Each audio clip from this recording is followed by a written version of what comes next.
Осенью 1807 года французский император Наполеон Бонапарт правил Европой. Он усмирил Австрию и Пруссию и заключил союз с Россией.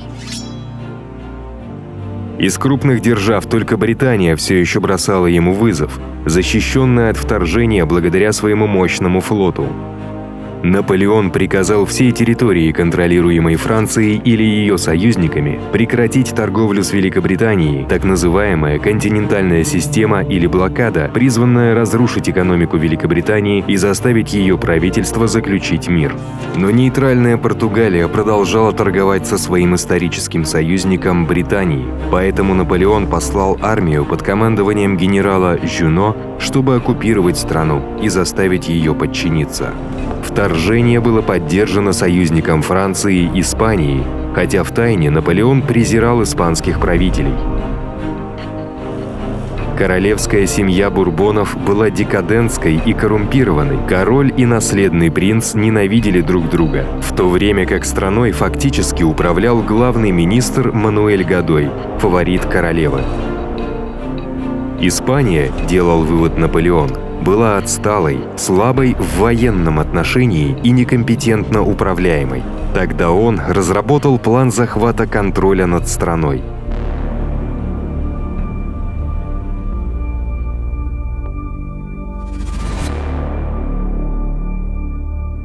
Весной 1808 года под предлогом защиты Испании от англичан французские войска заняли стратегические позиции по всей стране.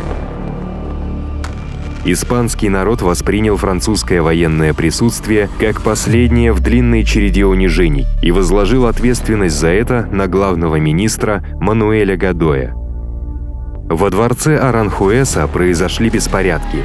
Годоя чуть не линчевали. Наполеон пригласил испанскую королевскую семью и Годоя укрыться во французском городе Байона и послал маршала Мюрата и 50 тысяч солдат для восстановления порядка в Мадриде.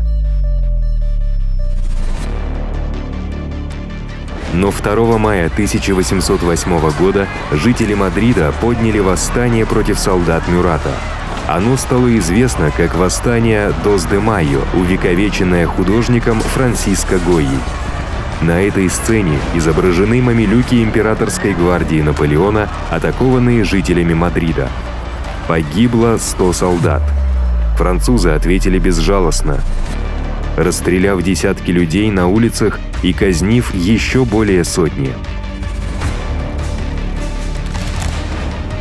Тем временем в Байоне Наполеон заставил короля Карла отречься от престола и даровал титул короля Испании своему собственному брату Жозефу. Мы рады сообщить, что теперь доступно спонсорство на канале «Эпичная история». Теперь каждый может поддержать нашу работу и помочь сделать видео более регулярными. Ваши имена будут увековечены в титрах наших видеороликов. Также у вас появится уникальный значок около никнейма в комментариях под видео. Мы будем искренне благодарны за вашу поддержку эпичной истории. Вместе мы делаем этот мир лучше.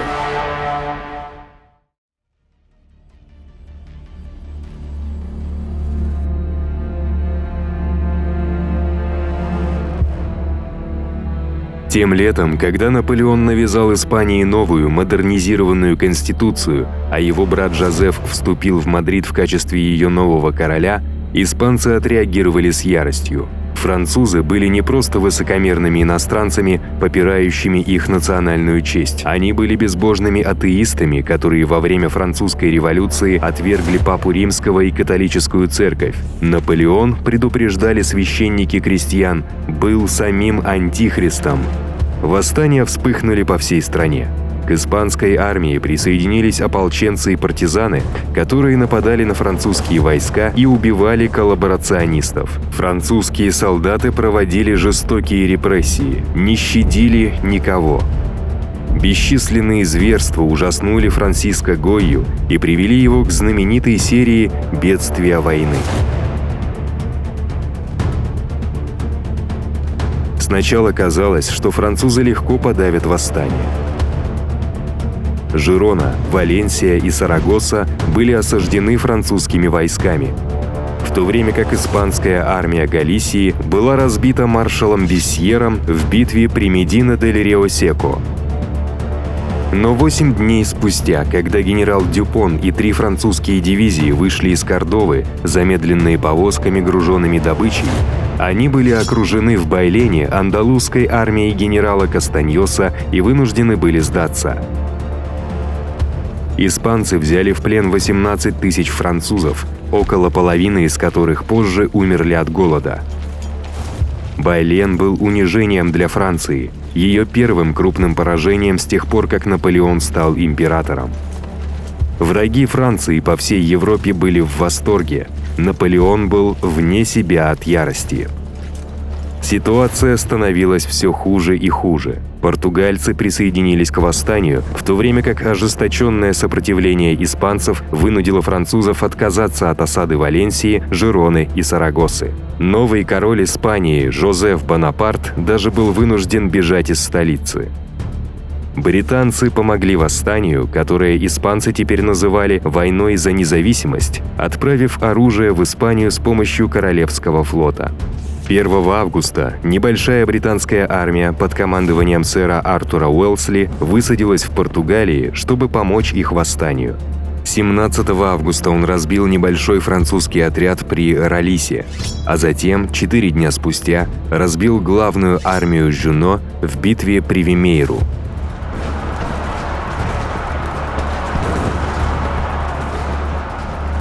Но недавно прибывший начальник Уэлсли, сэр Хью Далримпл, затем согласился репатриировать Жюно и его армию во Францию со всем их оружием и награбленным, используя британские корабли. В Британии щедрые условия были восприняты как позор и скандал. Последующее расследование оправдало Уэлсли, будущего герцога Веллингтона, но Далримпл больше никогда не командовал.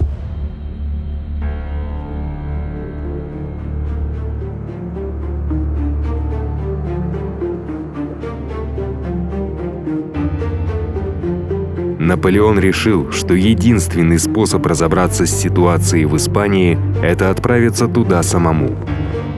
Он собрал подкрепление в 130 тысяч солдат, в том числе многие из его лучших войск, и 7 ноября возглавил второе вторжение в Испанию. Большинство испанских войск были неопытны, часто плохо экипированы и управляемы, а их армии не имели последовательной стратегии. Они не могли сравниться с Великой армией, которая прорвалась через реку Эбро и нанесла тяжелое поражение испанцам при Бургосе и Туделе. При Туделе 3-й корпус маршала Ланна отомстил за поражение при Байлене, разгромив армию генерала Кастаньоса, заставив ее бежать в 2 направлениях. Наполеон быстро продвигался вперед. К северу от Мадрида 8 тысяч испанцев удерживали горный перевал Самосьера.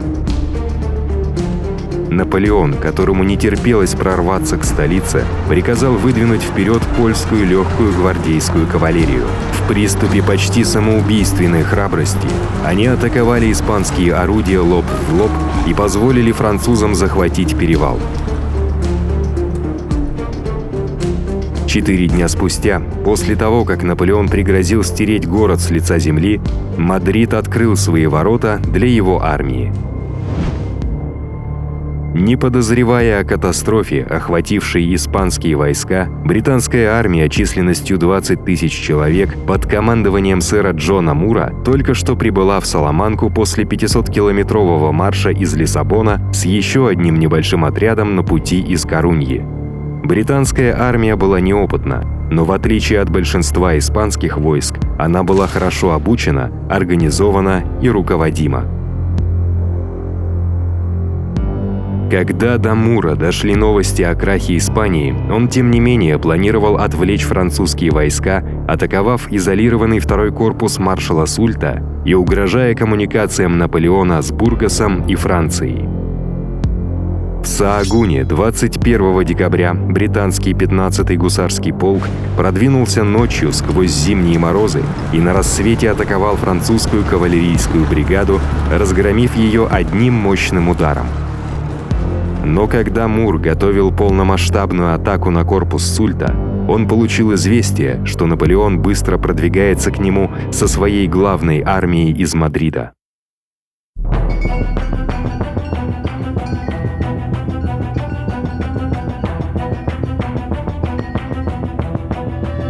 В то время как два французских корпуса под командованием маршала Ланна начали вторую кровавую осаду Сарагоссы, Наполеон увидел шанс наконец-то сразиться с англичанами. Намереваясь заманить Мура в ловушку между его армией и вторым корпусом Сульта, он форсированным маршем повел свои войска через ледяной перевал Гвадарама в разгар снежной бури. Мур, столкнувшись с преимуществом врага более чем 2-1, немедленно приказал отступать, планируя пройти 400 километров до побережья, где его армия могла быть эвакуирована Королевским флотом. Для обеих сторон гонка к морю была изнурительной пробежкой через горы, грязь и сильный холод. Многие оказались деморализованы. Британская дисциплина рухнула, что привело к грабежам и пьянству. За исключением арьегарда, который провел несколько виртуозных задержек и удерживал французов в страхе. Солдаты элитной британской 95-й стрелковой дивизии отличились в этих стычках. Этот специализированный полк легкой пехоты носил зеленую форму для лучшей маскировки и был одним из немногих подразделений, вооруженных винтовками. В отличие от стандартного гладкоствольного мушкета, винтовки имели нарезные стволы, которые вращали пулю при выстреле, что замедляло их перезарядку, но били гораздо точнее. В одном легендарном инциденте во время отступления Мура в Кокабелосе стрелок Том Планкет прицелился и застрелил французского генерала с 360 метров. Некоторые говорят, что дальше. Благодаря мастерству арьегарда и отчаянному темпу отступления англичане держались на шаг впереди французов. В канун Нового года Наполеон получил серьезные новости из Парижа. Слухи о заговорах и о том, что Австрия снова мобилизуется для войны. Император немедленно отбыл во Францию, забрав с собой многих из своих лучших войск, и поручил маршалу Сульту и второму корпусу покончить с англичанами. Преследование продолжалось, но 11 января 1809 года потрепанная армия Мура достигла Коруньи. Для измученной армии сэра Джона Мура испанский порт означал припасы, отдых и перспективу спасения. Но 11 числа там было мало кораблей, чтобы забрать их. К счастью, британцы смогли взорвать мосты позади себя, чтобы задержать наступление маршала Сульта. И 3 дня спустя, 14 января, прибыли морские транспорты, позволившие Муру начать погрузку своей кавалерии и артиллерии. Но уже на следующий день армия Сульта появилась на холмах к югу от Коруньи, заняв позиции на высотах Пиньяскеда, где он разместил свою главную пушечную батарею. Половина армии Мура развернулась на оборонительной линии в 3 километрах к югу от города, а 2 дивизии были отведены для защиты его правого фланга. Обе армии насчитывали примерно 16 тысяч человек. У французов было 4 полка драгун, в то время как британская кавалерия уже находилась на борту корабля. Но пересеченная местность со стенами, изгородями и оливковыми деревьями делала поле боя неподходящим для кавалерии. План Сульта состоял в том, чтобы атаковать правый фланг британцев и заманить армию Мура в ловушку у моря. Около 2 часов дня французская артиллерия открыла огонь. Затем пехотная дивизия Мерме двинулась вперед, поддерживаемая драгунами де ля Уссе слева от него. Мур не был уверен, нападет ли Сульт, и только что приказал дивизии Пейджета начать погрузку. Теперь он поспешно отменил этот приказ, приказав Пейджету вместо этого вывести своих людей для усиления своего открытого фланга, а дивизии Фрейзера занять позиции на высотах Санта-Маргариты. Французы продвигались через изгороди и стены, ведя интенсивный огонь с обеих сторон. Затем англичане контратаковали. 42-й горский полк и 50-й пехотный ворвались в деревню Эльвира и вытеснили французов. Но в запутанной борьбе они, в свою очередь, вскоре были оттеснены на свои собственные позиции. Сэр Джон Мур находился недалеко от линии фронта, наблюдая за развитием событий, руководя офицерами и солдатами. Но когда он приказывал гвардейской бригаде усилить линию обороны, в плечо ему попало пушечное ядро. Он оставался в сознании, но было очевидно, что рана смертельна, и его отнесли обратно в город. Сульт послал вперед дивизию Мерля, чтобы поддержать атаку на Эльвинью. Шотландский генерал сэр Джон Хоуп принял командование британской армией от умирающего Мура и приказал выдвинуть 2 батальона пехоты навстречу французской атаке.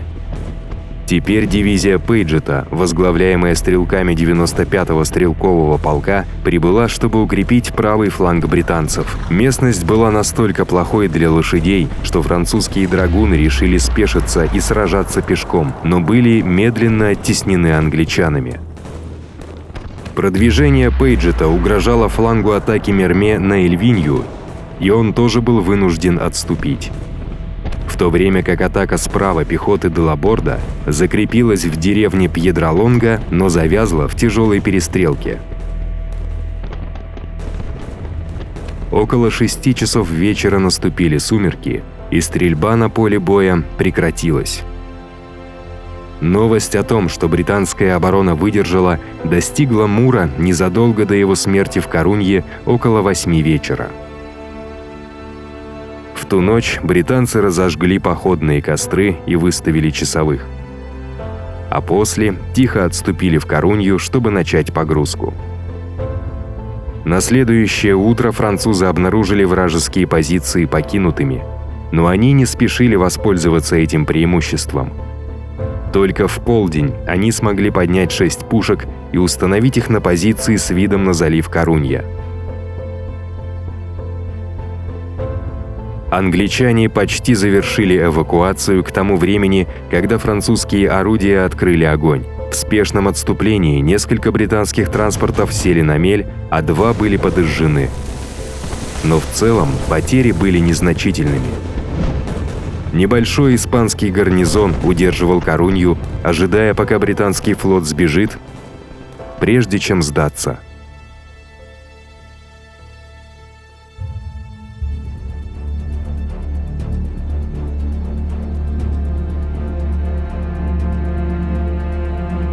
Было ли отступление Мура в Корунью британской катастрофой или чудесным спасением, остается предметом спора и по сей день.